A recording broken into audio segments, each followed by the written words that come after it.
Welcome back. As you know, I'm Eli the Computer Guy here for the Daily Blob, where we gotta say that is some scale there for you. That is scale that I just wasn't expecting. One of the things I talk about a lot with technology, especially when we start talking about things like modern warfare, like drones and that type of thing, or we talk about hackers and nation states, is basically the idea of the scale that nation states can bring into a particular conflict, right?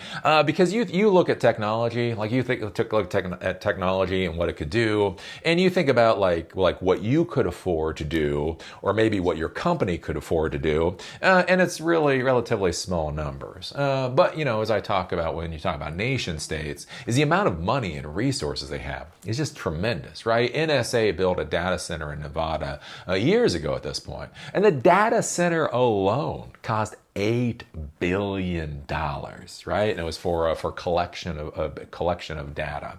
And that's one of the things that I try to explain to people is like when you start thinking about nation states, like the numbers just get ridiculous. One of the reasons that I get concerned about places like Israel, right, as technology keeps moving forward, right? There's all this focus on cruise missiles or these large drones and that type of deal. But the whole question is basically what happens when you can deliver a single grenade to a door, right? Where the entire tracking, navigation, guidance package for a drone can basically weigh a few ounces and cost $60, right? A Raspberry Pi can cost you $40. A GPS unit can cost you less than 30. If you buy them in bulk, probably get them down to 20, right? What happens when basically you can create a grenade with wings with a full, GPS navigation package for like $150 a pop? And then what happens instead of big missiles or big drones coming in, you just launch, 5,000 of those damn things, right? And you don't think about it, right? You think about drones, like you think about drones in like Ukraine, and you see one drone going into a tank or one drone going into an aircraft or something like that. You're not thinking about the tens of thousands of drones that they're manufacturing every month. And then thinking about as we go forward, what happens when you have drones starting to work in AI swarms? What happens when you can launch 5,000 drones, each one carrying the equivalent of a grenade or an incendiary grenade, and basically they can communicate with each other in order to carry out an entire attack? Right? And that's where, I start trying to talk about like the scale of this stuff and how this can get very, very concerning very quickly. This comes to the United States and in New York. They basically just found these boxes, these SIM boxes or whatever, that contained 100,000 SIM cards. So if you think about trying to take down or manipulate, let's say, the telephone system or someplace like New York City, right, that would be pretty difficult, right? New York City, they got 5 million, 10 million people in it, so their communications infrastructure would be rather robust. So you would think like, okay, somebody with one phone or 10 phones or 100 phones or 1,000 phones, they might be able to manipulate certain things. They might be able to take like one cell tower down and do a denial of service attack, but that's about it. The system should be rather robust. Basically, what happens if somebody can programmatically control, though, 100,000 telephones to do things in some kind of pre-programmed attack, or use artificial intelligence or automation systems to coordinate and in real time adjust what they're trying to do to the network? I think that becomes a really, really curious thing.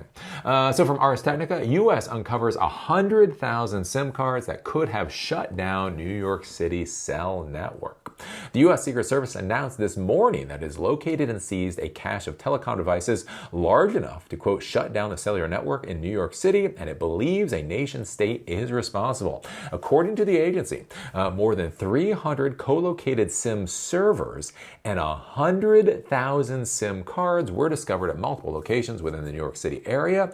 Photos of the seized gear show what appear to be SIM boxes bristling with antenna and stuffed with SIM cards, then stacked on 6 shelf racks. The gear was identified as part of a Secret Service investigation into anonymous telephonic threats made against several high-ranking U.S. government officials, but the setup seems designed for something larger than just making a few threats. The Secret Service believes that the system could have been capable of activities like disabling cell phone towers, enabling denial of service attacks, and facilitating anonymous encrypted communication between potential threat actors and criminal enterprises. Analysis of data from so many devices will likely take time, but preliminary investigation already suggests that nation-state actors were involved. With the UN General Assembly taking place this week in New York, it is possible that the system was designed to spy on or disrupt delegates, but the gear was found in various places up to 35 miles from the UN. BBC reporting suggests that the equipment was, quote, seized from SIM farms at abandoned apartment buildings across more than 5 sites, and the ultimate goal remains unclear. So hundreds of SIM boxes, 100,000 SIM cards, all deployed to do something. To do something. What were they supposed to do? Who the hell knows? So this will be a curious thing to be thinking about, like going into the future. Like when we start talking about things like resiliency and, risk for your corporation and that type of deal, it is something to consider there. It's like, what are like black swan attack events that you might not have thought about? Again, cell phone service going down, other types of things. It's kind of curious. It's kind of curious to think about. For me, I just find this fascinating, just the scale of it. And again, the thought of simply dealing with 100,000 SIM cards. That's a lot of SIM cards to be dealing with. And that they somehow were able to procure those and be able to deploy those into some types of systems. I do think it's kind of an interesting thing. What do you think about this? What do you think about in the modern world? Again, for warfare, electronic warfare, hacking attacks, these types of things, the scale that nation states are able to bring to bear.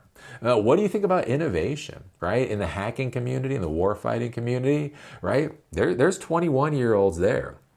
Just like in the civilian world, there's a 21-year-old trying to figure out how to build the next Grubhub.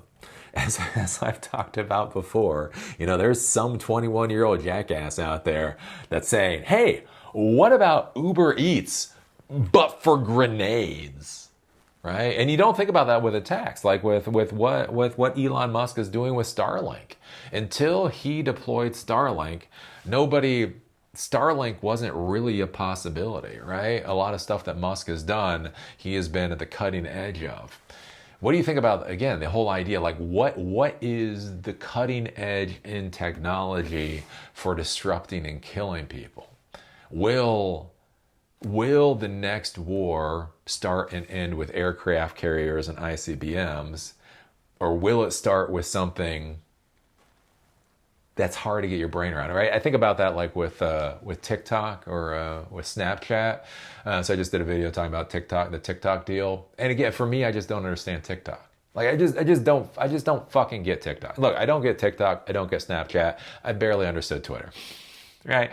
Like Facebook, I understand. LinkedIn, I understand. YouTube, I understand. Right? But these other technologies, like I get that they're powerful. I get that they're significant. I just don't really understand them. Like, have you ever thought about that? Like, what if you lose a war that you fundamentally don't understand? Like, what if, like, as an American, what if American, we're on the wrong side of a war, and you just sit there at the end of the day, and you're like, but we had F-35s. But we had like 13 aircraft carrier groups. But we had ICBMs. And you're just sitting there and you're like, we lost. I'm not arguing we didn't lose. I just don't really understand how we lost. I don't know. Is that a scary thing to be thinking about going into the future? I don't know. Put your thoughts. Put your thoughts down below. If you like these videos, give us a thumbs up. If you hate these videos, give us a thumbs down.